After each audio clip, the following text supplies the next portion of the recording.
Bismillahirrahmanirrahim. Assalamualaikum warahmatullahi wabarakatuh. Waalaikumsalam. Kurang kompak kayaknya. Ini belakang ngomong dulu. Saya ulangi lagi. Assalamualaikum warahmatullahi wabarakatuh. Waalaikumsalam. Masih ada yang malu-malu. Mungkin belum sarapan. Monggo saya ulangi lagi, yang jawab salam mudah-mudahan yang punya utang segera terbayar. Yang belum dapat jodoh mudah-mudahan segera ketemu jodohnya. Yang sudah menikah mudah-mudahan punya anak. Amin ya rabbal alamin. Sekali lagi assalamualaikum warahmatullahi wabarakatuh. Alhamdulillahi rabbil alamin wa bihi nasta'inu ala umurid dunya waddin. Wassalatu wassalamu ala asrafil anbiya'i wal mursalin Nabiyyina Muhammadin wa ala alihi wa ashabihi ajma'in. Qala Allah Ta'ala ya ayyuhalladzina amanu taqullaha haqqa tuqatih wa la tamutunna illa wa antum muslimun. Wa qala Rasulullah sallallahu alaihi wasallam ittaqillaha haitsu ma kunta wa atbi'is sayyi'atal hasanata tamhuha wa khaliqin nas bi khuluqin hasan. Ma'asyiral muslimin rahimakumullah, para bapak, ibu serta saudara sekalian kaum muslimin, warga masyarakat Kota Probolinggo, juga masyarakat Kabupaten Probolinggo, yang semuanya mudah-mudahan dirahmati oleh Allah. Alhamdulillah, mari kita bersyukur kepada Allah pada kesempatan pagi hari yang cerah ini. Kita bisa hadir di rumah Allah ini, yaitu yang diberi nama Baitul Mustaqim, yang artinya rumahnya orang-orang yang lurus. Mudah-mudahan yang hadir di sini semua termasuk manusia yang berada di jalan yang lurus. Amin ya rabbal alamin. Yang kedua, selawat serta salam mudah-mudahan tetap tercurah atas junjungan kita Rasulullah Muhammad sallallahu alaihi wasallam, Nabi teladan kita, uswah hasanah kita di dalam beribadah kepada Allah, di dalam meraih kebahagiaan dunia dan akhirat. Beliau Nabi Muhammad sallallahu alaihi wasallam.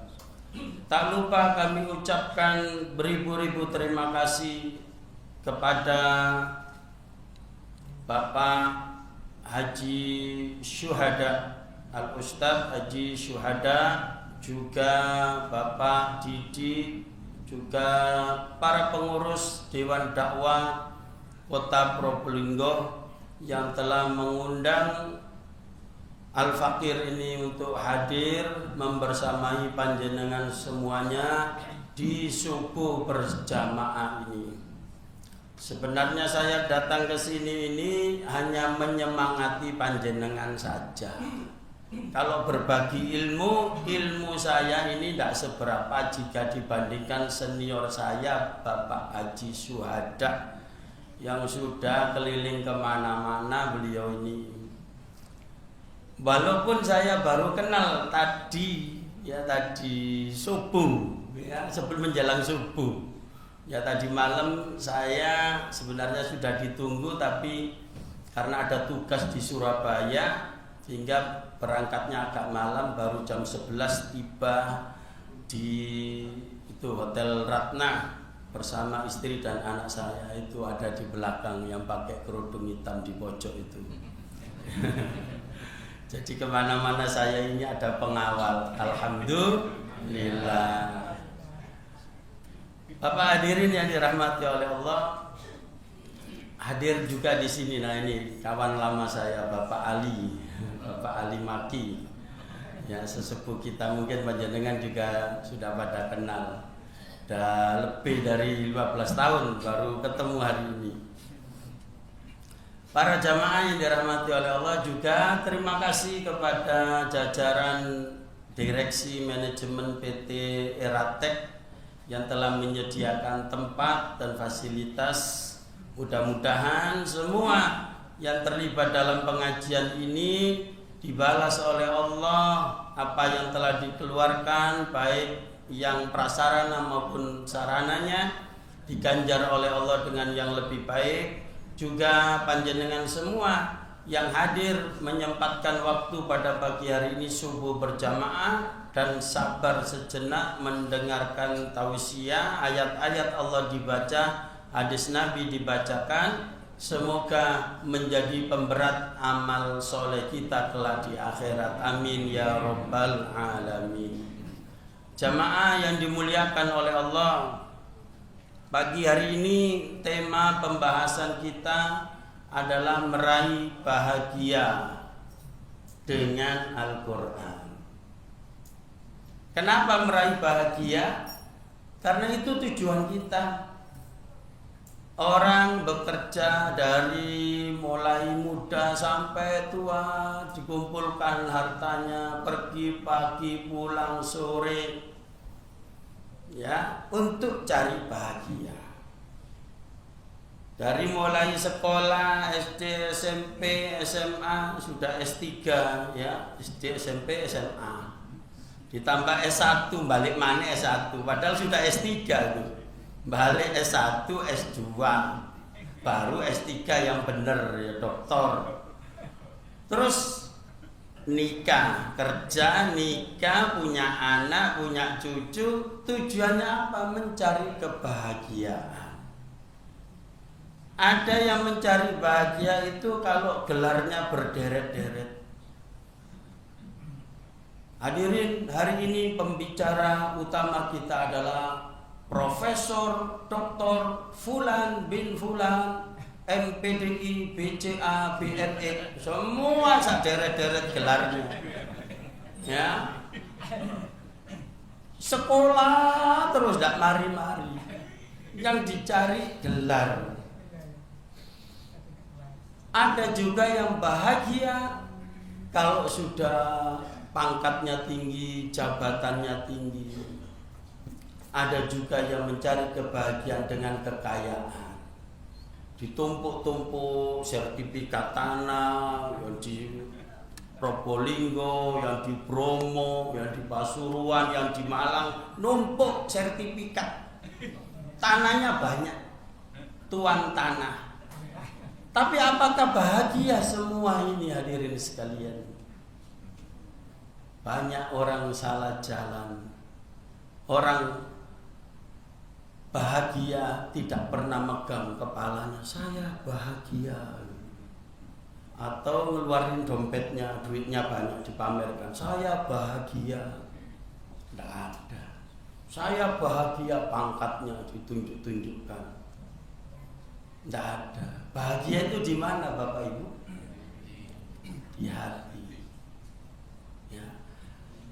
Orang bahagia, saya bahagia, alhamdulillah, legore, anakku wis nemu jodoh, wis mantu, seneng, bahagia, alhamdulillah, wis lunga kaji, wis mulai teko haji, sing lainnya sing ngantri, alhamdulillah, bahagia.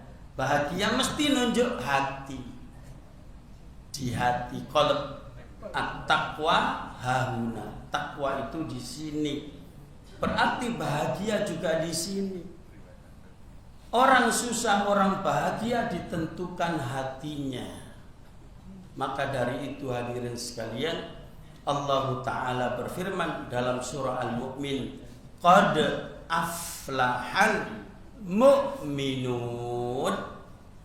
Sungguh berbahagia orang-orang yang beriman alias orang yang bertauhid.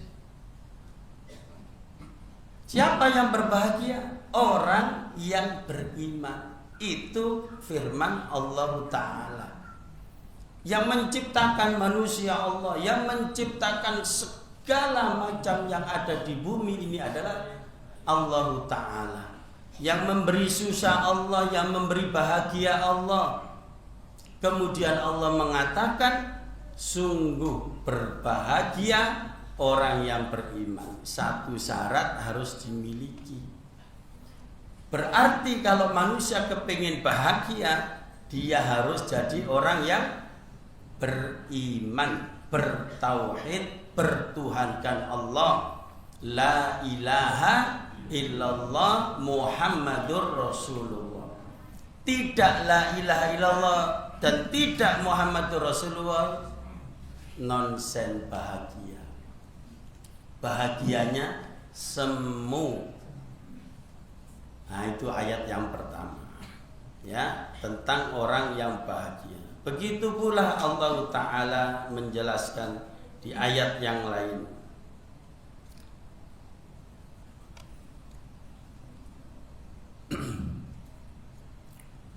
Ya, di ayat yang lain. Man amila sholihan min dzakarin aw untha fa huwa mu'min falanuhyiyannahum hayatan thayyibah wala najziyannahum ajrahum bi ahsani ma kanu ya'malun. Surat An-Nahl ayat 97. Man amila sholihan min dzakarin aw unsa fa huwa mu'min. Siapa orang yang dia beramal soleh. Amal soleh itu apa, Pak? Artinya apa, Pak? Amal artinya perbuatan atau berbuat. Soleh artinya baik. Ada Pak Soleh di sini.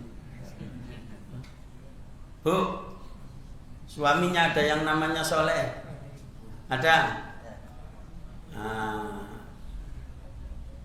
berarti suaminya jenengan itu orang baik. Soleh artinya baik. Siapa yang beramal baik? Amal soleh itu amal yang sesuai dengan tuntunan Rasulullah Muhammad Sallallahu Alaihi Wasallam. Bahwa mukmin dan dia adalah orang yang bertauhid kepada Allah, tidak melakukan kesyirikan. Fala nuhyiyannahum hayatan thayyibah, maka akan aku beri kehidupan di dunianya, kehidupan yang thayyib, bahagia. Tuh.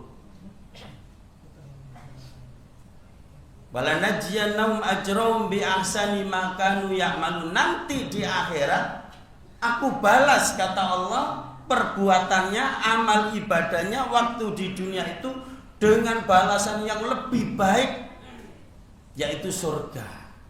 Jadi Bapak Ibu, kalau kita ini beribadah, beramal soleh selama hidup di dunia, itu paling banter tidak ada 100 tahun. Betul nggak? Ada yang umurnya 100 hari ini, Pak? Mungkin mbahnya yang di rumah, Mbak Kong atau Mbak Putri, jarang banget. Orang umur 100 tahun itu sudah pikun, sudah ya tidak bisa berdiri rata-rata. Wong kemarin saja itu ada jamaah itu WA saya, Ustadz, bapak saya itu sudah kena dimnesia. Amnesia apa dimnesia gitu. Suka lupa. Bahkan lupa saya itu anaknya. Jangankan saya anaknya, dirinya sendiri aja lupa, jenenge lali. Umurnya masih muda, 70 tahun. Muda Pak nih? 70 tahun sih enom Pak. Dibandingkan 100 tahun kan ya. Itu sudah kena dimnesia atau amnesia, lupa. Gimana Ustadz hukumnya sholat bapak saya? Saya jawab, orang yang lupa itu ketika lupa dia tidak wajib sholat. Seperti orang gila yang dia ketika gila tidak wajib sholat dan tidak wajib mengqadha, namanya gila. Ya, tetapi sebagai anak mengingatkan ketika waktunya sholat supaya melaksanakan sholat. Karena sholat itu amalan yang pertama kali dihisab. Selama ada nafas dan masih ingat, tetap melaksanakan sholat. Jadi kembali lagi para jamaah, kita ini beramal soleh itu terbatas umur dan itu cuma sebentar. Nanti ketika kita di alam barzah, di alam kubur itu heran, loh aku urip nang donya iki sediluk tok ya. Sak jam setengah itu ukurannya 70 tahun, Pak. Kenapa? Karena satu hari di akhirat itu dimulai alam barzah itu. Cepat waktu itu dilipat sama Allah. Itu satu hari di sana sama dengan 1000 tahun di dunia. Jadi kalau kita hidup 70 tahun diambil nyawa oleh malaikat maut, itu sama dengan hidup 1,5 jam, tidak lama. Itu loh, ibadah 1,5 jam itu pun masih dikurangi tidur, masih dikurangi nyambut gawe. Sholatnya 5 menit Pak ya, 5 menit kali 5 waktu, ya atau dibulatkan 1 jam lah, 24 jam itu diambil 1 jam untuk sholat. Itu kata Allah, wala najziyannahum ajrahum bi ahsani ma kanu ya'malun. Kami balas dengan yang lebih baik. Nek cara Surabaya nek amalmu iku gak nyucuk, gawe tuku surga iku. Makanya aja kementus. Itu ada orang sombong, amalku wis akeh, ben bengi tahajud. Apa nih? Kata Allah, akan aku balas amalmu itu lebih baik daripada amalmu. Jadi makanya para jamaah, kita masuk surga itu bukan karena amal. Pernah Rasulullah bersabda seperti itu, sahabat tanya, ya Rasulullah, termasuk engkau ya Rasulullah masuk surga bukan karena amalnya? Iya, termasuk saya. Terus karena apa? Karena rahmatnya Allah. Cara Probolinggo saknoe Allah. Welas asih mbek awakmu sakno arek iki tak lebokno surga. Gitu loh, Pak. Timbul rasa kasihan sakno kepada kita dengan apa? Dengan ibadah, dengan amal soleh. Kalau manusia itu kufur, musyrik, membangkang, gregeten Allah. Wis kesuwen ae arek iki cemplung nang neraka gitu. Nah, makanya para jamaah, kita ini ingin mendapatkan rahmatnya Allah, termasuk subuh berjamaah ini. Ya enak-enak turu digugah, mongkon adus, berangkat nang masjid. Lah enak nang omah sih, Pak. Dino prei ngene iki, Pak. Nggih, Pak. Leye-leye ambek ngombe kopi, ini zaman biyen maca koran, saiki maca WA. Tapi kita kalahkan semua itu untuk datang ke rumah Allah karena dipanggil oleh Allah untuk taqarrub, mendekatkan diri kepada Allah dengan subuh berjamaah dan sabar sebentar mendengarkan ayatnya dibaca dan hadis nabinya dibaca. Nah, begitu para jamaah, sehingga kita nanti mendapatkan kebahagiaan dunia dan akhirat. Jadi judulnya ini meraih bahagia dengan Al-Quran ini, pikiran jenengan itu bukan hanya dunia toh, bahagia sampai di akhirat. Buat apa bahagia di dunia, di akhirat sengsara? Kok ada itu dalam hadis dikisahkan, ada orang yang semasa hidupnya itu seneng toh, tidak pernah susah. Sebenarnya mustahil ya, tidak ada orang itu yang seneng toh. Tapi ini diceritakan dalam hadis. Besok di akhirat orang ini dicelupkan di neraka, celup langsung diangkat, set, belum digodok loh Bu, cuma dicelup notok, celup terus diangkat. Terus ditanya sama malaikat, ya apa apa kamu di dunia dulu pernah senang? Oh, Kak, sama sekali tidak pernah senang. Saya dulu di dunia itu tidak pernah senang. Kenapa? Padahal di dunia itu dia kaya raya, hidupnya bahagia, senang, tidak pernah susah, tidak pernah sakit. Tapi begitu merasakan adab neraka sekali celup, langsung hilang semua kesenangannya waktu di dunia. Sebaliknya, ada orang yang hidupnya di dunia susah, rumahnya RSSSSS, rumah sangat sempit sekali, selonjor saja susah karena saking sempitnya rumah. Wis ngontrak RSSSS, esnya nggak karu-karuan wakai, sakit-sakitan, belum lagi belanja, istrinya kurang, bendino diomeli kok niki wolanang cap opo mas. Wis ngenes, wis mati ngenes. Hidupnya susah. Ya. Tapi di hadis tidak ada, Pak. Itu cuma improvisasi saya saja. Pokoknya intinya hadis itu menceritakan orang itu hidupnya susah waktu di dunia. Begitu dimasukkan ke dalam surga, dikeluarkan lagi, ditanya malaikat, gimana kamu di dunia dulu keadaanmu? Oh, saya tidak pernah susah sama sekali.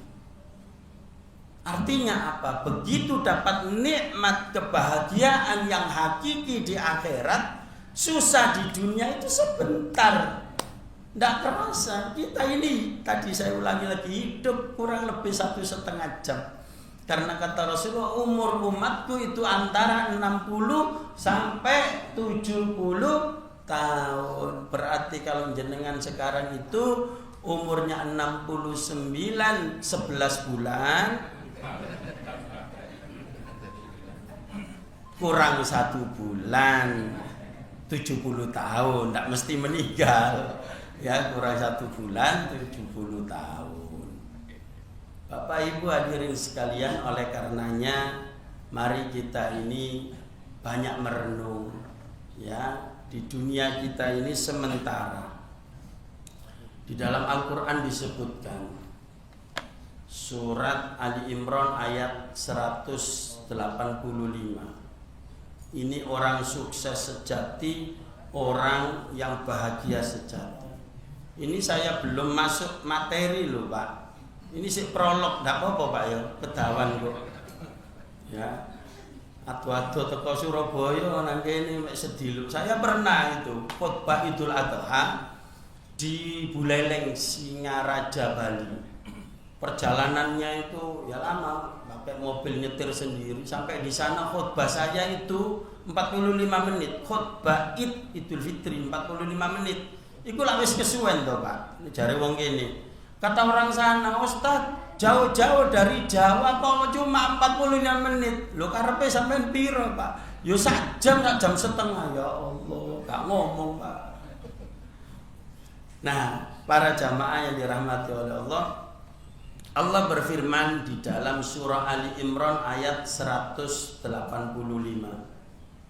Kullu nafsin dha'iqatul maut, setiap yang bernyawa pasti akan mati, meninggal dunia, termasuk kita manusia ini. Fa innama tuwaffawna ujurakum yaumal qiyamah, dan setiap kalian nanti akan dibalas oleh Allah amal kalian kontan 100% nanti pada hari kiamat. Ya, kalau kita di dunia ini rajin ibadah, banyak beramal soleh, di dunia ini dikasih hayatan thayyibah, hidup yang bahagia itu cuma persekot. Dunia ya diberi kebahagiaan, surga sebelum surga yang asli. Tetapi kalau orang yang jahat, ya banyak maksiat melulu, dia nanti di dunia juga diberi persekot. Hidupnya tidak bahagia, sengsara, susah dan seterusnya. Ya galau. Apalagi nanti di akhirat, ya nanti di akhirat akan dibalas dengan neraka. Itu maknanya dibalas kontan. Maka kata Allah, faman zuhziha 'anil nar, wa udkhilal jannah. Siapa yang oleh Allah diselamatkan dari siksa neraka dan dimasukkan ke dalam surga. Kamu fulan ayo masuk surga, bebas neraka. Nah tuh, masuk surga bighairi hisabin, bighairi adabin, tanpa dihisab, tanpa diadab. Allahumma ja'alna minhum. Ya Allah, mudah-mudahan kita semua yang hadir, keluarga kita semua termasuk mereka ini yang masuk surga tanpa hisab, tanpa adab. Amin ya rabbal alamin. Ya, masuk surga, bebas neraka. Maka kata Allah, faqad faz, itulah orang yang sukses, orang yang beruntung. Wa mal hayatud dunya illa mata'ul ghurur. Kehidupan dunia yang sekarang kita jalani ini, kalau kita dapat nikmat, kebanyakan nikmatnya menipu. Banyak orang lalai, banyak orang tertipu. Diberi nikmat jabatan, dolim. Diberi nikmat kekayaan, dipakai maksiat. Diberi nikmat ilmu, dipakai ngbudu-ngbuduhi orang yang bodoh, minteri orang yang bodoh, dan seterusnya dan seterusnya. Banyak orang tertipu. Oleh karenanya hadirin sekalian yang dirahmati oleh Allah, kita oleh Allah Ta'ala sudah diberi bimbingan ya, supaya kita ini hidup di dunia ini bahagia. Tadi sudah disebutkan bahwa panduan kita supaya bahagia itu beriman dan beramal soleh. Kemudian selanjutnya, orang ya yang tidak bahagia baik di dunia maupun di akhirat itu siapa? Di dalam surat Toha ayat 124, waman a'rada an dzikri fa inna lahu ma'isyatan dhanka wa nahsyuru yaumal qiyamati a'ma. Barang siapa yang berpaling dari adzikr Al-Quran. Al-Quran ini nama lainnya adzikra, peringatan. Siapa yang berpaling dari Al-Quranku, maka kehidupannya akan aku beri kehidupan yang dongka, sempit, isinya susah terus. Dari bangun tidur sampai tidur lagi sambat. Ya, sambat terus, hari-hari sambat, tidak ada syukurnya sama sekali. Hidupnya susah. Hujan ngomel, udan mana ya Allah, memean lagi di P, gak kira kering, gak kira kering, udan ini. Dodolan cawu ya ngono, ngomel-ngomel, udan gak payu dino iki. Ya gak payu temen wong sampean ndonga elek. Ya kan? Susah. Makanya orang itu dibagi-bagi para jemaah. Ada yang orang itu makturun fid dunya wa makturun fil akhirah. Yaitu tadi, hidupnya kerjanya susah, rezekinya seret, ngomel-ngomel, mati, masuk neraka. Naudzubillah min dzalik. Makturun fid dunya, makturun fil akhirah. Kita inginnya muwassaun fid dunya, muwassaun fil akhirah. Di dunia kaya raya, istri cantik jelita, ya kan, punya suami yang gagah perkasa, anaknya jadi orang semua. Gak dadi wong, dadi apa terusan. Ya, sukses gitu maksudnya, ya kan? Masya Allah, mati masuk surga karena ahli ibadah. Itu namanya muwassaun fid dunya, muwassaun fil akhirah. Syaratnya apa? Jangan tinggalkan Al-Quran. Kalau meninggalkan Al-Quran, kata Allah, ya, waman a'rada an dzikri fa inna lahu ma'isyatan dhanka. Di dunia sengsara. Wa nahsyuruhu yaumal qiyamati a'ma. Dan nanti di akhirat akan dikumpulkan bersama orang-orang yang buta. Semua orang-orang buta. Loh, kenapa kok buta? Protes. Ya Rabbi, lima hasartani a'ma wa qad kuntu basira.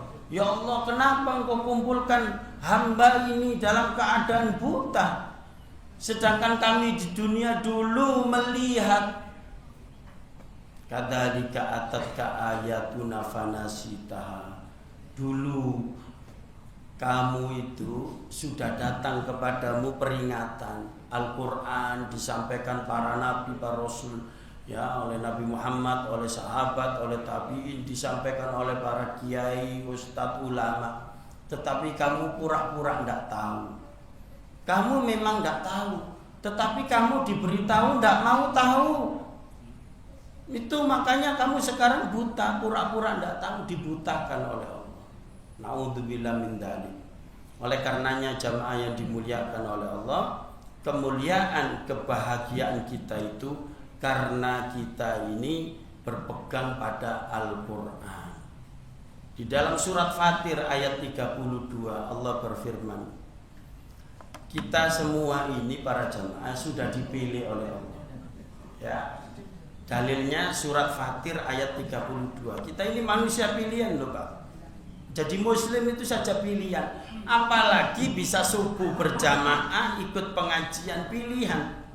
Sebab ada di luar sana yang ngaku Islam tapi nggak sholat subuh, atau sholat subuh tapi kerinan. Ngerti kerinan Pak? Kesiangan, podo ya bahasa Surabaya Probolinggo. Kerinan, kawanan. Ada yang sholat subuh jamaah di masjid, tapi ada majelis taklim tak gelem, metu di mari salam langsung metu, ditontok sapa sih Ustaz Muhammad Syarul Mukarram, wah dudu Ustaz iki metu. Ada yang model gitu itu Pak, ada. Mungkin dianggap jenggot iku ora dawa mbek. Tak dawakno sampai isbal. Ada yang modelnya gitu itu ada. Gitu loh. Nggak melihat ini siapa, dengerin dulu kan disampaikan itu Al-Quran, Sunnah, nah, cocok ya ini.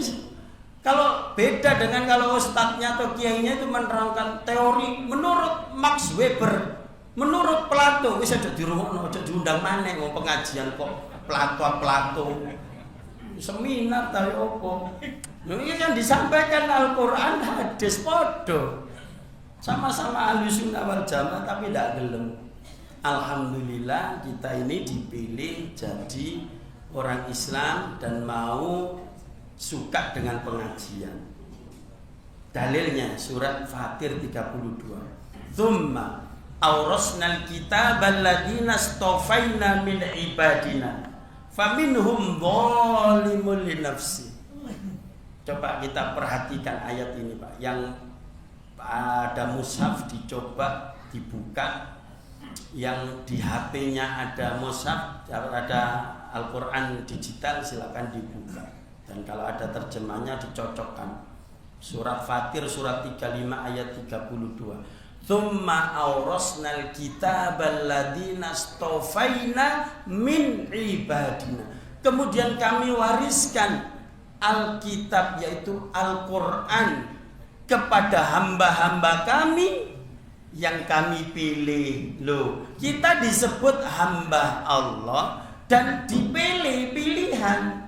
Tidak semua hamba Allah dipilih. Masya Allah. Jadi kita umat Islam diberi Al-Quran ini para jamaah pilihan. Dan satu-satunya umat Nabi, ya ini kita saja Pak ya. Nek gak konco plek gak kira tak kandhani sampai. Ya. Ini kita saja. Umat Nabi lain itu tidak diberi mukjizat Pak. Istilahnya wong Jawa itu jimat gitu loh. Gak diberi mukjizat. Loh kita ini dapat mukjizat loh Pak. Diwarisi loh. Diwariskan kepada kita. Contoh Pak, saya kasih gambaran jenengan Bu. Nabi Musa mukjizatnya apa Bu? Tongkat nggih. Kinten-kinten sakniki tasih wonten mboten? Tongkatnya Nabi Musa. Jare bapak-bapak ono tongkat Ali. Kowe guyu kabeh. Ketara ngerti tongkat Ali. Saya ngertinya itu pas haji kemarin, Pak. Ditawari itu. Tahun-tahun ini tahun 2024 ditawari sama bisik-bisik. Ustaz, ini ada tongkat Ali. Oh, tongkat Ali tak kira dawa tongkat itu baik jamu kuat. Nabi Musa punya mukjizat tongkat tapi tidak diwariskan kepada umatnya. Andaikan sekarang masih ada, sudah tidak sakti lagi.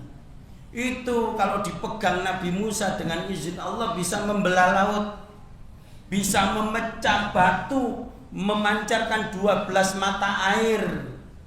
Karena Bani Israel itu 12 suku, anaknya Nabi Yakub. Yakub itu nama lainnya Israel. Jadi kalau jenengan demo jangan ngomong go to hell Israel. Jangan, itu Nabi Yakub. Ya. Bani Israel gitu loh. Jangan tambah atau Yahudi atau Zionis Israel gitu. Kalau sampai Israel toh itu Nabi Yakub. Masa Nabi Yakub sampai dongak nomor bun rokok. Jadi itu mukjizatnya Nabi Musa ya, tongkat. Ndak diwariskan kepada Bani Israel, ndak. Terus siapa lagi, Pak? Nabi Isa juga pengobatan. Orang buta diusap set langsung bisa melihat, Pak. Sekarang ditiru sama KKR itu yang kebaktian apa itu, katanya dikumpulkan di GOR. Kita pernah demo itu di Surabaya. Waktu itu di Jatim Expo. Yang didatangkan itu orang Islam semua, warga sekitar Wonocolo itu. Ada yang jilbaban semua kita demo itu, Pak. Tapi karena kita dihadang ormas Islam, kalau dhewe ngalah padha Islami. Lho kono backingi misi pemurtadan dengan KKR itu. Akhirnya kita wis ngalah ya wis. Daripada kita bentrok dengan saudara muslim, mundur kita. KKR tahu ya, yang biasanya datangkan pendeta dari luar negeri, terus orang lumpuh diusap set langsung bisa jalan gitu loh. Ya, orang buta set langsung bisa melihat. Itu tidak ada seperti itu, tidak mungkin, mustahil. Mukjizatnya Nabi Musa diwariskan tidak ada. Mukjizat satu-satunya mukjizat, dan ini mukjizat terbesar. Mukjizatnya Nabi Muhammad itu banyak. Ya, pernah terjadi paceklik, nggak ada air sama sekali. Dalam satu perjalanan Rasulullah itu ya kehabisan bekal. Girbahnya itu kosong dari air. Sudah pada kelaparan semua. Akhirnya disuruh bawa girbahnya itu. Kalau sekarang itu ya curigen atau botolnya. Tangannya Rasulullah cuma gini, sep, langsung keluar air, Pak, kayak keran, cur terus. Diisi botolnya, diisi gelasnya, diisi, terus diminum. Bismillah. Nun saya Pak nih kula di sini. Ket mau bengak-bengok ngelak. Ini yo gak ditawani sampai tak mirip.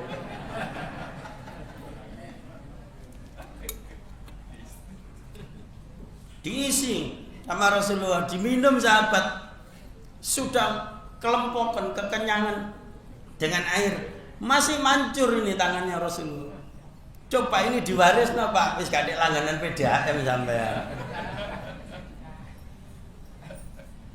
Pernah orang kafir Quraisy itu bilang, Muhammad, kalau kau betul-betul nabi, coba bulan itu belang, jadikan 2. Pak, kira-kira jenengan ngoten dijaluki ngoten sing dadi nabi jenengan ngoten purna men. Nek kula mboten purun, kon gak gelem mlebu Islam gak paten. Lah apa kok soro-soro belah bulan? Hah? Tapi nabi dituruti sama nabi, didodeng sama nabi. Cet belah. Ke kanan, satu ke kanan, satu ke kiri. Dan sejarah itu ditulis di tembok Cina, Pak. Sampai sekarang ada. Ya, Cuma kalau sampean ke sana jangan sowan ke rumahnya Xi Jinping nanti. Sampean di lobi nanti. Ya sudah, pengen lihat sana aja. Itu mukjizatnya Nabi Muhammad. Ya. Dan mukjizat terbesar adalah Al-Qur'an para jamaah. Al-Qur'an ini diwariskan. Makanya kata Allah dalam surah Fatir 32, "Tsumma awrasnal kitabal ladzina astafaina min ibadina." Kami wariskan Al-Qur'an kepada hamba-hamba kami yang kami pilih. Orang dapat Quran itu pilihan. Berarti kita orang Islam ini orang pilihan, sudah disortir oleh Allah, kita ini kualitas unggul. Dan semua orang Islam ini waliullah para jamaah. Udah bener Pak, gak guyonan ini. Saya wali, jenengan wali.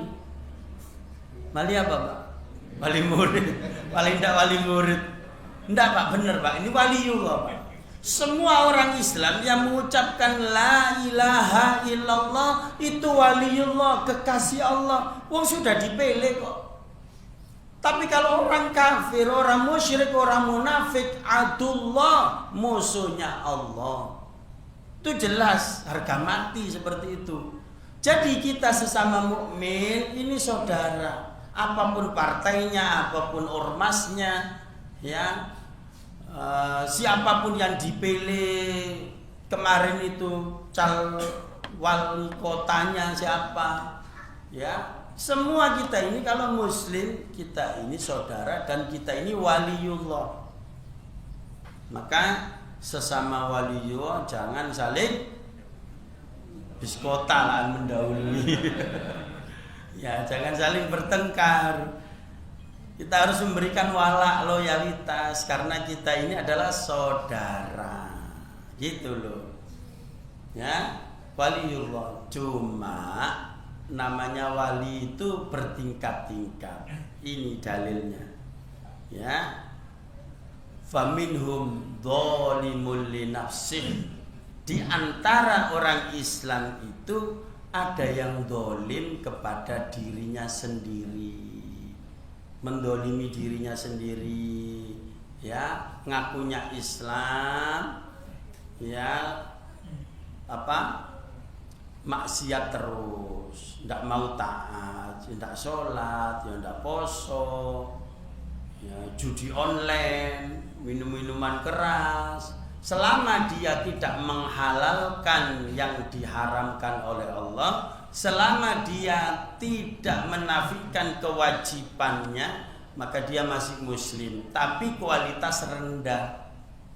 Jadi kalau ada orang Islam tidak puasa Ramadan, terus kemudian dia ngomong, ya Allah sakjane aku ini ki dosa. Ada orang yang ngaku Islam tapi kadang sholat, kadang enggak, sholatnya rok-rok asem. Ngerti Pak? Dudu rezeki tok sing rok asem. Ya, sholatnya kadang sergep, kadang males. Sakjane aku ngene iki dosa gak sholat. Itu masih muslim, ya.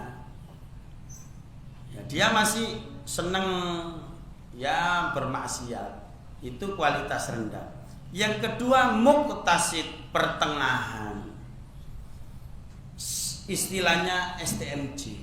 Sholat terus, maksiat jalan. Jadi pur satu-satu. Mari sholat jamaah, mari ngono nyekel HP nang omah, game online, judi online. Nah, tuh. Jo sergep pengajian, tapi sergep utang. Utangnya utang pinjol, lo riba. Nah, ini namanya sholat terus maksiat jalan, pertengahan. Rada bingung malaikat nyatet hari iki karepe apa sih? Jare pengen mlebu surga lah kok ngene modele. Tingkat yang tertinggi adalah sabiqun bil khairat biiznillah. Orang yang segera melaksanakan perintah Allah dengan izin Allah Ta'ala. Jadi dia mengerjakan yang wajib-wajib beres, sholat 5 waktu berjamaah di masjid, ditambah sholat duha, sholat syuruk. Sholat syuruk itu sholat duha di awal waktu. Kemudian sholat tahajud, qobliyah, ba'diyah, sholat yang mengiringi sholat maktubah, ya, sholat nafilah. Terus puasa Ramadan, puasa Senin Kemis dan seterusnya. Nah, orang seperti ini waliullah tingkat tinggi yang kadang keluar karomahnya, kerentek titik rezeki teko. Lo sampean enggak tahu ceritanya tak, Pak? Imam Syafi'i sama Imam Malik. Gurunya Imam Syafi'i itu diantaranya Imam Malik. Kata Imam Syafi'i, karena namanya guru, waliullah sudah tingkat tinggi. Waktu itu Imam Syafi'i masih jadi santrinya, jadi muridnya. Imam Malik itu bilang kepada santrinya, rezeki itu tidak usah kau kejar. Rezeki itu akan mendatangi kamu kalau kamu bertakwa kepada Allah. Artinya kalau kamu jadi waliullah tingkat tinggi, rezeki datang. Kan jenengan kan pernah dengar Pak ya, hadis tentang istighfar. Orang yang mendawamkan istighfar walaupun gak duit dosa, minta ampun terus sama Allah, itu rezeki datang kepada orang itu munduk-munduk cara Jawane, sampai ngemis-ngemis, terimoon aku, terimoon. Rezekinya bilang gitu. Orang itu ndak, saya gak doyan sama kamu. Sampai seperti itu. Nah, kata Imam Malik itu, kalau kamu bertakwa rezekimu akan datang.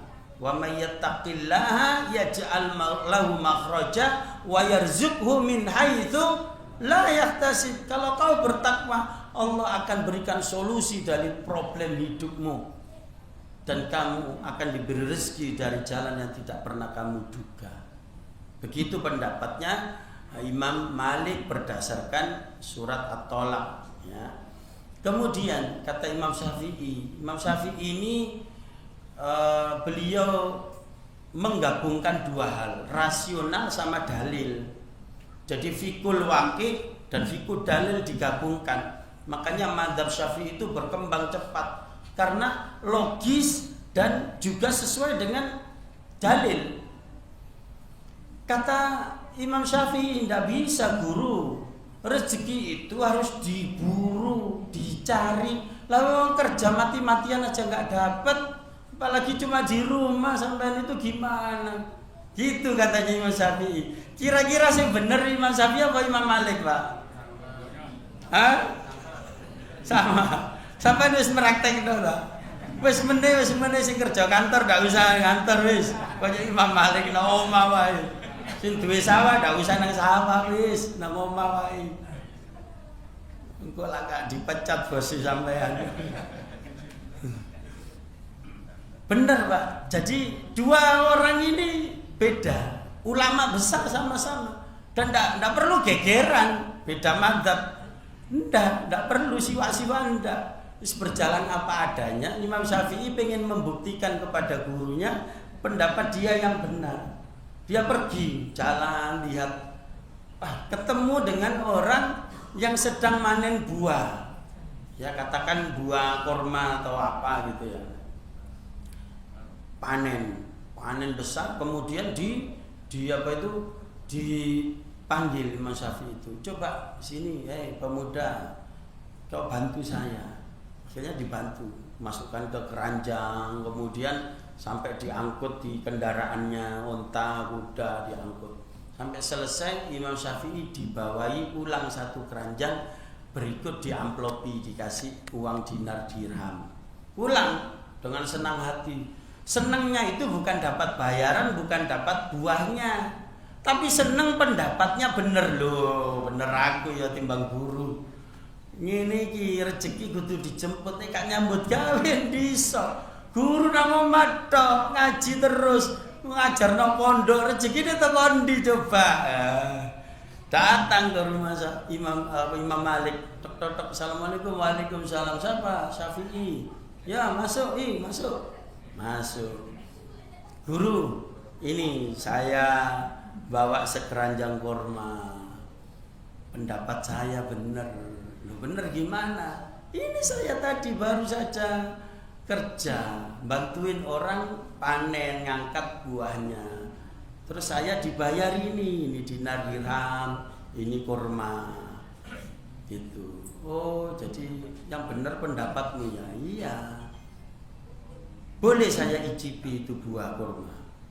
Boleh guru, silakan dengan senang hati. Sampai ambil semua juga tidak apa-apa. Akhirnya dia ambil. Iki tekku ya. Nah, langsung diicipi. Alhamdulillah manis sekali buah ini. Awakmu wis ngicipi? Imam Malik tanya gitu ke Imam Syafi'i. Awakmu wis ngicipi? Belum guru. Saya belum apa malu. Sing kerja awakmu sing duwe aku. Rezekine aku. Lah kok kerja durung ceblas. Aku wis ngrasakno legine. Hah? Sing bener yang mana, kamu apa saya? Nah, ternyata para jamaah rezeki itu tergantung makomnya. Kalau jenengan makomnya biasa-biasa, ya jangan niru waliullah tadi yang sabiqun bil khairat biidznillah. Ya ndak bisa. Ya, jadi rezeki itu macam-macam. Ada yang diburu, ada yang datang. Intinya kita ini adalah hamba pilihan Allah. Jadi selanjutnya para jamaah, kita diberi Al-Qur'an ya supaya kita bahagia karena kita dipilih. Di dalam surat Zukhruf ayat 44 Allah Ta'ala berfirman, wa innahu ladzikrul laka wa liqaumika wa sawfa tus'alun. Dan sesungguhnya Al-Qur'an itu benar-benar adalah suatu kemuliaan besar bagimu, bagi kaummu, dan kelak kamu akan dimintai tanggung jawab terhadap perbuatanmu. Pertama para jamaah, supaya kita ini bahagia dengan Al-Quran, satu caranya membaca. Membaca saja, ini level pertama. Semua orang Islam harus bisa membaca. Di Indonesia, ya, tolong dikoreksi kalau keliru. Berdasarkan survei data Kementerian Agama, saya ini pernah jadi penyuluh agama. 2018 saya mengundurkan diri karena mengasuh pesantren. Itu ada survei Pak, Kemenak itu, bahwa 65% umat Islam loh ya, bukan yang non Islam, umat Islam yang ngaku umat Islam, penduduk Indonesia ini 65% buta huruf Al-Quran. Gak iso bedakno alif kenceng, alif bengkok, ya. Iki apa kok kaya cacing melungker-melungker itu. Gak iso. Jadi lihat huruf hijaiyah itu seperti umumnya orang Indonesia lihat huruf kanji. Tahu huruf kanji Pak? Huruf coro Cina itu. Sampe ngerti tak? Ya, di tulisan Cina ruwet kaya pager ini kok apa waca kan bingung. Lah, melihat seperti itu padahal Islam melihat huruf hijaiyah enggak ngerti, enggak bisa maca. 65% berarti separuh lebih. Ini PR bagi kita dai-dai, para pengajar Al-Qur'an. Ya. Makanya PR kita ini masih panjang para jemaah Al-Qur'an. Jadi pertama membaca. Memang sengaja dijauhkan. Kenapa sih kok banyak orang Islam itu yang tidak bisa membaca Al-Quran? Karena disibukkan secara nggak sadar dengan programnya orang di luar Islam. Fun, food, fashion. Disibukkan dengan kesenangan hiburan. Hiburan kalau dulu nonton bioskop, diskotek, saya ini tidak datang ke HP-nya masing-masing. Mau lihat bioskop film apa saja ada, mau musik apa saja ada. Disibukkan dengan kesenangan, termasuk game online. Ya, game online itu gak bapak-bapak, gak anak-anak, wis kabeh berjamaah. Seneng game online. Iya Pak, di Surabaya itu saya itu kan kadang beli makanan itu di warung itu ya, kopi, makanan saya bawa pulang. Itu saya lihat yang dulu itu, kalau dulu itu anak-anak muda cangkruk karena ada warung gratis wifi, kan biasanya gitu Pak ya, warkop itu, makanya laris. Itu sekarang sak bapak-bapaknya mengu nang kono. Tak intip lah apa sih, biasanya kan WA. Ternyata game online, game anaknya sak bapaknya berjamaah. Saiki modele ngono, Pak.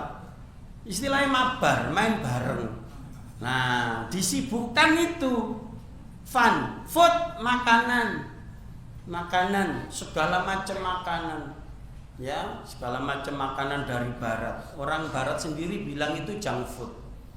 Kemudian fashion, pakaian. Kadang wanita itu sudah nutup aurat panjang gitu ya, dadak disuwek, Bu.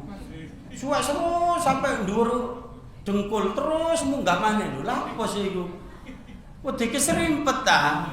Ya nek dicelonoi sing genah. Iki ndak Nah itu terpengaruh fashion budaya. Dari jauhan gitu ya, jalan ketokane lho kok kaya wong iku do tibae gawe klambi sing ngampret iku, warnane sing padha karo warna kulit. Ya Allah. Ngono kok ya polung. Aja ngomong ngono Pak, yo kok urip ya urip Pak. Kadang pakaian renang dipakai ke pasar, ya wis kenemen to. Ya apa sih? Ngono ke bojone kok ya kok tega ngono. Kok gak nglarui ta ya apa? Wis bapak diumbar ae pisan. Saking gregete selanan. Fashion ya, banyak yang seperti itu, terpengaruh pakaian. Sudah pakai jilbab rapi-rapi, panjang, nutup aurat, dadak di gulung-gulung ini. Jilbab sakaratul maut iki. Sing nonton iku sampai ngene. Ya apa karepe? Nah, itu termakan mode. Hati-hati. Ya termakan. Ada yang jilbab bajak laut. Iya Bu, jilbab bajak laut. Ya enggak apa-apa, masih tertutup auratnya. Tadi itu loh yang sampai diputer-puter gini ini ketok metuntung. Iku kudune ditutup, gitu loh. Ya, disuruh menjulurkan menjala bibihinna, disuruh nutup dadanya supaya enggak kelihatan. Jadi bukan nutup rambut saja. Itu korban mode. Nah ini dialihkan 3 ini. Coba saya bacakan ayatnya. Surat Fussilat ayat 26. Wa qala alladziina kafaru la tasma'u li hadzal Qur'an walghaw fihi la'allakum taghlibun. Berkatalah orang-orang kafir, jangan kamu perdengarkan Al-Qur'an. Kamu jangan dengerin Quran, juga jangan kamu setel Al-Quran itu. Kalau perlu matikan, di-banned. Kalau ada siaran-siaran, baca Quran, ngaji Quran, pengajian, tidak boleh, jangan. Jangan kamu siarkan. Jangan kamu endorse, jangan kamu sponsorkan itu Al-Quran. Pokoknya dakwah Quran semakin dihimpit, orang baca Quran semakin tidak ada. Nah, kata orang kafir, walghaw fihi, kamu dapat mengalahkan mereka. Ya, la'allakum taghlibun, supaya kamu dapat mengalahkan mereka. Wallahu, ya, walghaw fihi, beri mereka lagun. Lagun itu hiburan tadi. Ya, hal-hal yang melalaikan. Makanya para jamaah kita harus membaca Al-Quran. Rasulullah SAW bersabda, Iqra'ul Qur'an fa innahu syafi'un ya li ashabi yaumal qiyamah. Bacalah Al-Qur'an. Dalam hadis riwayat Muslim Rasulullah bersabda, bacalah Al-Qur'an karena Al-Qur'an itu nanti memberi syafaat pada pembacanya pada hari kiamat. Ya. Begitu para jamaah. Gimana membacanya? Ya belajar. Warattilil Qur'ana tartila. Bacalah Al-Qur'an secara tartil. Ya, secara tartil. Dan kalau perlu dihafalkan. Ya, dihafalkan itu bonus. Jadi jamaah yang dimuliakan oleh Allah membaca Al-Qur'an. 1 huruf dapat 10 pahala. La aqulu lakum alif lam mim harfun. Dalam hadis riwayat Tirmidzi Rasulullah bersabda, Aku tidak mengatakan alif lam mim itu satu huruf, tetapi alif harfun, lam harfun, mim harfun. Jadi orang baca Bismillahirrahmanirrahim. Alif lam mim. Shadaqallahul azim. Allahumma arhamna bil Quran. Boleh enggak, Pak? Boleh. Cuma ya cek kebangetan.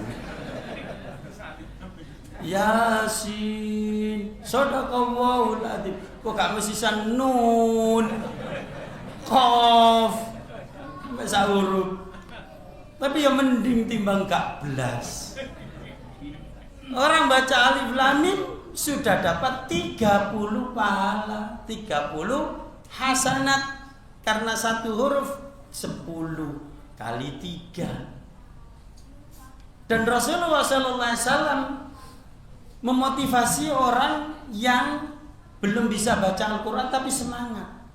Kan kadang ada itu Pak, orang yang gembosi, kan kok sembarangan mau Quran, kok dia keliru dosa kon. Saking dosa sampai dosa sampai mecucu. Akhirnya wong wedi gak maca maneh lu kok keliru rek ngono. Padahal kata Rasulullah dimotivasi.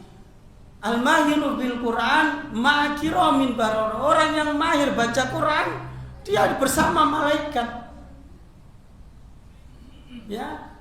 Kalau dia yata-tata terbata-bata falahu ajron. Loh. Dia masih ngeja, masih ikra jilid 3. Saingan ambek putune. Mereka belajar telat putune wis jilid 6 dek isih jilid 3. Ya tata falahu ajron, dapat 2 pahala, pahala bacaan dan pahala semangat belajar. Jadi ibu-ibu nggih, yang putri, yang kakung sing dereng saged maca Quran, maos Quran monggo belajar. Tidak ada kata terlambat daripada nanti jenengan di akhirat ditanya malaikat. Ya, pokoknya belajar saiso-isoe sampai meninggal dunia. Kenapa? Nek ngono enak ndak iso terus Ustaz oleh pahala loro. Ya karepe jenengan terserah. Tapi yang mahir baca Quran bersama malaikat.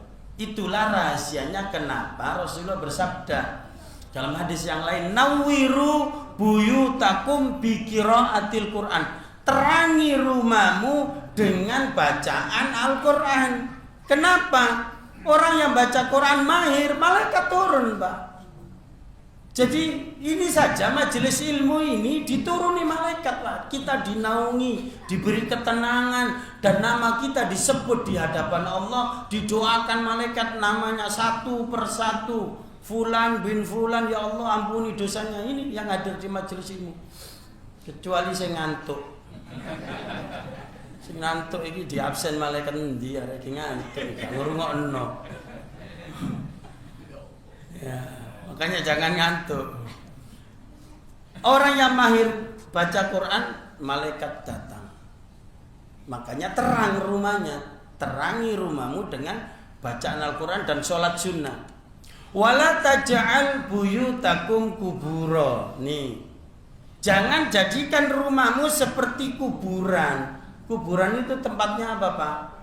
Orang istirahat, tidur, ya kan? Bukan mati pindah alam, jasadnya di situ tidur sebentar. Nanti hari kiamat dibangkitkan. Nah, jangan rumahmu itu kau jadikan tempat tidur toh. Mari kerja kesel turu, meneh berangkat pagi teko sore maneh turu maneh. Gak tahu ngaji no omah. Sehingga rumahnya seperti kuburan. Terangi. Nah, ada orang itu yang salah paham akibat waktu pengajian ngantuk. Mulai omah ngopo ya pelajarane.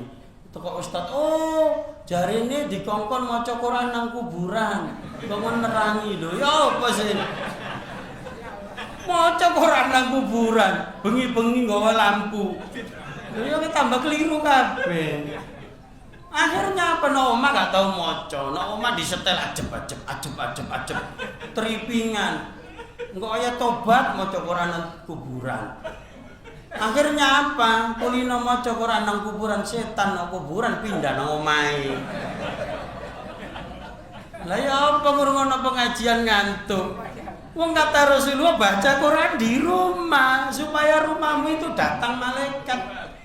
Bukan di kuburan. Kuburan itu kalau datang ziarah mendoakan orang yang mati, selesai supaya kau ingat mati, bukan bacain Quran. Nah begitu para jamaah.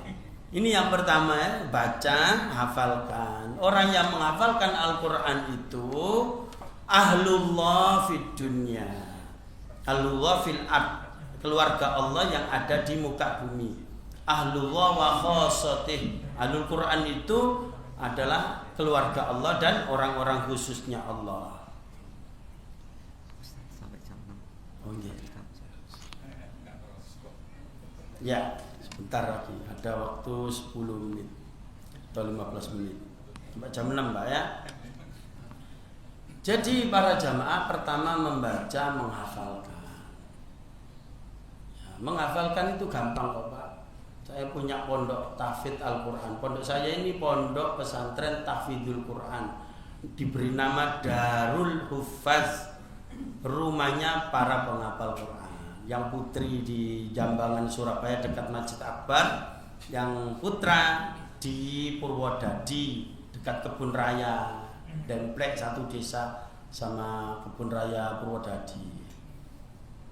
Metode yang kita pakai untuk supaya anak-anak ini hafal adalah metode talqin yang bernama metode kolbi, artinya sepenuh hati. Kenapa disebut kolbi? Karena yang ngarang ini istri saya yang hafidho itu, bukan saya. Saya itu bagian ngasih ulumuddin, mulai tauhid, fikih, pokoknya ulumuddin. Yang hafidho itu istri saya dan anak saya. Sampai sekarang masih setoran ke Haramain Mekah Madinah online. Jadi waktu haji ketemu gurunya di sana. Itu gampang, metodenya adalah dengan irama, dengan lagu. Jadi kita ajari anak-anak itu dibacain lagunya, ya. Dan itu ada lagu Bayati, Nahawan, Hijaz dan lain sebagainya. Ada 7 lagu itu. Nah, itu jangan dirubah, ya. Lagunya itu bikin ceket di otak dan di hati. Nah, kalau dibaca sesuai lagu itu include panjang pendeknya, tajwid dan tahsinnya. Nah, intinya sering mendengar. Makanya murojaah bareng, dibimbing bareng tanpa lihat mushaf, dengar lewat telinga kanan kiri sambil nirukan. Itu ada santri yang umur kelas 4 SD, sekarang kelas 6 SD. Dulu tidak bisa baca, sekarang alhamdulillah sudah 2 juz hafal. Ya, jadi mukjizat Al-Quran itu mukjizat, gampang dihafalkan. Nek jenengan karep, kalau kita itu punya kemauan, pasti ditolong oleh Allah dan keluarga Allah di muka bumi. Nah, nanti di akhirat orang tua, ya di samping yang hafal Quran ini anaknya diberi mahkota. Kemudian orang tuanya dipanggil, diberi mahkota juga oleh Allah Ta'ala sebagai kehormatan. Disuruh baca ayatnya yang dihafal di dunia. Semakin dibaca, baca terus sampai ayat terakhir, disitulah surgamu. Semakin banyak hafalnya, semakin tinggi surganya. Yang kedua para jamaah, Al-Quran bukan hanya dibaca, tapi ditadaburi. Ditadaburi itu dipelajari maknanya, ya karepe Allah apa sih iki artine. Kalau kita hanya sekedar membaca, itu sama seperti mantra, tidak ngerti karepe. Sama maaf seperti burung bio. Burung bio itu kalau dilatih bisa, jawab salam bisa, ngaji didik bisa kalau dilatih. Ya kan? Tapi dia tidak berakal, tidak punya akal, tidak ngerti maknanya. Tapi manusia diberi akal, harus memahami. Afala yatadabbarun al-Quran am ala qulubihim aqfaluha. Apakah mereka tidak mau mentadaburi Al-Quran atau memang hatinya sudah ditutup mati oleh Allah. Jadi kalau kita ingin hati kita hidup, tempatnya tadi bahagia, susah itu di hati. Hati hidup itu hati yang bahagia. Atau sebaliknya hati bahagia itu adalah hati yang hidup. Supaya hati kita hidup, isi dengan tadabbur Al-Quran. Termasuk datang pengajian ini Pak, ini tadabbur Al-Quran. Karena diterangkan ayat-ayat Allah. Jadi kalau di masjid di sekitar rumah jenengan itu ada pengajian tafsir, monggo didatangi, itu untuk menghidupkan hati. Supaya ngerti kita tentang apa perintah Allah dan larangan Allah. Yang ketiga adalah mendakwahkan Al-Quran. Allah Ta'ala berfirman, "Wa man ahsanu qawlan mimman da'a ila Allah wa 'amila sholihan wa qala innani minal muslimin." Dalam surat Fussilat 33. Dan siapakah perkataannya yang lebih baik dibandingkan dengan orang yang mengajak kepada Allah dan mengajak orang untuk beramal soleh dan mengatakan saya adalah orang Islam. Nah, begitu. Jadi sebaik-baik dakwah itu mengajak kepada Allah. Bahkan Rasulullah bersabda, khairukum man ta'allamal Qur'ana wa 'allamahu. Sebaik-baik di antara kalian adalah yang belajar Al-Quran dan ngajar Al-Quran. Ngajar ngaji itu Pak, guru-guru TPQ, TPA. Ngajar ngaji itu manusia terbaik itu. Dan kita, kalau kita mau ngaji Quran, tadi saya pesan kepada Mbah Pung, yang putri yang belum bisa baca Quran, jenengan kalau mau belajar Quran, baca Quran, manusia terbaik kata Rasulullah Shallallahu Alaihi Wasallam. Oleh karenanya kita hargai Bapak Ibu, guru-guru ngaji anak-anak kita itu. Jangan SPP ini selawewu nunggak 6 bulan. Ya Allah cik nemenire. Sedangkan jatah teko Kemenang 3 bulan sekali. Itu pun saya dipotong mbak yayasan. Oleh apa guru niki? Itu loh. Sedangkan maaf, kalau jenengan ngurus no anak kursus piano, bayar 2,5 juta dibayar loh. Kursus piano, digawe apa piano? Ndak iso nulung mlebu surga. Ya, makanya hormati, hargai ilmu Al-Quran dan guru. Kalau jenengan menghargai guru Al-Quran, maka fa insyaallah rezeki panjenengan lancar ya. Kemudian yang keempat mengamalkannya. Al ilmu bila malin kasajari bila samarin. Tahu tok tentang Quran, hafal teorinya, hafal tafsirnya, hafal ayatnya, tapi tidak cocok sama perbuatannya, tidak ada hasilnya. Ada yang seperti itu para jemaah. Semakin ngaji semakin pinter, taklim sana taklim sini, ya sama orang tua kereng. Bapak ini sesat. Wani ngomong ngono iku nang wong tuane. Walaupun sesat syirik itu disuruh kata-kata yang baik. Kon jare bapak kon niku lagi hijroter ae. Ngerti hijroter Bu, Pak? Lagi tobat wingi kon niku lak preman sih cek gaya ae. Begitu ngaji sedilu ae sesat-sesat. Ngamuk wong tuane.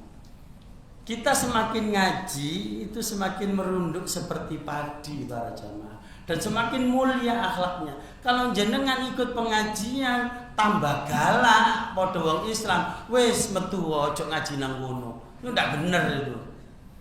Justru kalau kita ngaji itu semakin sopan, semakin punya adab, lebih-lebih kepada orang berilmu. Gak gampang ngilokno opo iki. Kadang diklaim-klaim sendiri. Ya naudzubillah min dzalik. Ini ustaz yang paling benar ini. Ustaz yang sahih, yang ini dolal, wes tak karu-karuan.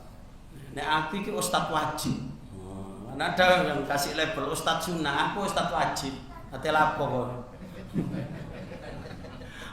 Kadang-kadang ya gitu loh, Pak. Suka mengotak-ngotakkan. Ya. Maka saya minta siapapun, kalau kita ini semakin ngaji, semakin punya akhlak. Karena dakwah itu butuh akhlak dan itu Rasulullah yang memberi contoh. Terakhir yang kelima, berhukum dengan Al-Quran.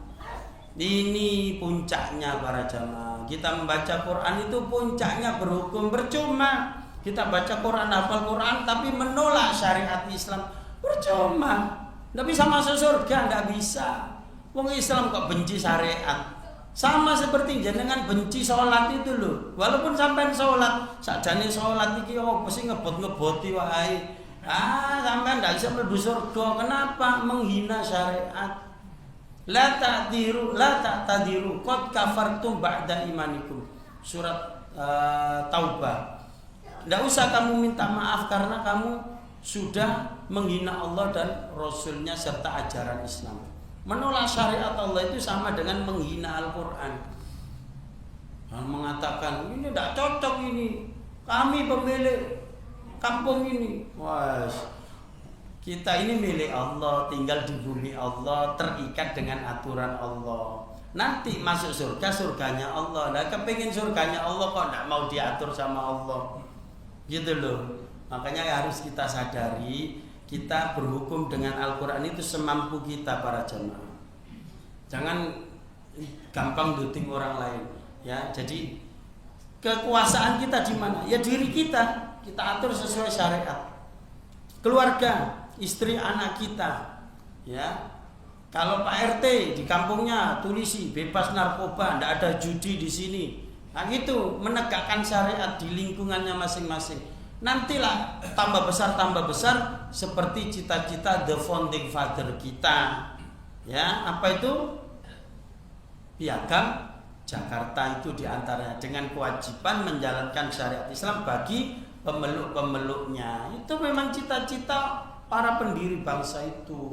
Cuma dicoret, ngalah, itu berdarah-darah, nangis-nangis itu Pak. Tapi kita umat Islam punya kewajiban yang sama untuk menegakkan syariat Islam. Ya, minimal pada pribadi dan keluarga. Nah, begitu para jamaah ya tentang supaya kita ini bahagia dengan Al-Quran, sukses dunia, sukses akhirat. Bapak Ibu para jamaah hadirin yang dirahmati oleh Allah, sebelum kita akhiri, marilah kita diam sejenak, konsentrasi untuk mengaminkan doa. Mudah-mudahan pertemuan ini diberkahi oleh Allah dan doa-doa terbaik kita dikabulkan oleh Allah. Amin ya rabbal alamin. Alhamdulillah hamdan yuafi ni'amahu wa yukafi mazidah. Ya Rabbana lakal hamdu kama yanbaghi li jalali wajhika wa 'azimi sultanik. Allahumma salli wa sallim wa barik ala abdika wa rasulika Muhammad wa ala alihi wa ashabi ajma'in. Allahumma ighfir lil mu'minina wal mu'minat wal muslimina wal muslimat al ahya'i minhum wal amwat innaka sami'un qaribun mujibud da'wat wa ya qadi al hajat. Rabbana zalamna anfusana wa illam taghfir lana wa tarhamna lanakunanna minal khasirin. Allahumma afri alaina sabran wa thabbit aqdamana wansurna 'alal qaumil kafirin. Allahumma ansur ilal mujahidina fi kulli makan wa fi kulli zaman. Allahumma a'izil islam wal muslimin wa adhil syirka wal musyrikin wa dammir a'da'aka a'da'ad-din. Rabbana atina min ladunka rahmah wa hayyi' lana min amrina rasyada. Rabbana atmim lana nurana waghfir lana innaka ala kulli syai'in qadir.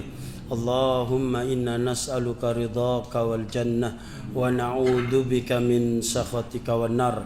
Allahumma inna nas'aluka al husnul khatimah wa na'udzu bika min su'il khatimah. Allahumma inna nas'aluka ilman nafi'a wa rizqan wasi'a wa amalan mutaqabbala wa taubatan qabla al-maut wa rahmatan 'inda al-maut wa maghfiratan ba'da al-maut. Rabbana dhalamna anfusana wa illam taghfir lana wa tarhamna lanakunanna minal khasirin. Allahumma arhamna bil Qur'an waj'alhu lana imaman wa nuran wa huda wa rahmah. Allahumma dzakkirna minhu ma nasina wa 'allimna minhu ma jahilna warzuqna tilawatahu ana al-laili wa atrafan nahar waj'alhu hujjatan lana ya rabbal alamin. Rabbana atina fid dunya hasanah wa fil akhirati hasanah wa qina adzaban nar. Wa sallallahu ala nabiyyina Muhammadin wa ala alihi wa ashabihi ajma'in walhamdulillahi rabbil alamin. Billahi taufiq wal hidayah wal ridha wal inayah wal afu minkum. Assalamualaikum warahmatullahi wabarakatuh.